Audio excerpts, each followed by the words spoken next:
చంద్రుడిని మాట రాక చూస్తున్నా వరస కాని బంధుని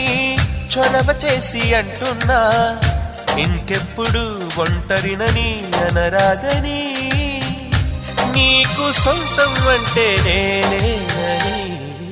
కొమ్మ కొమ్మ విన్నావమ్మ కోయిల వస్తుంది వస్తూ వస్తూ తనతో వెన్నెల వెలుగులు తెస్తుంది ఏవమ్మ మరుమల్లి తోరణాలు కడతావా చిలకమ్మ ఎదురేగి స్వాగతాలు చెబుతావా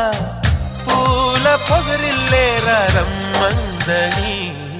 విన్నానమ్మ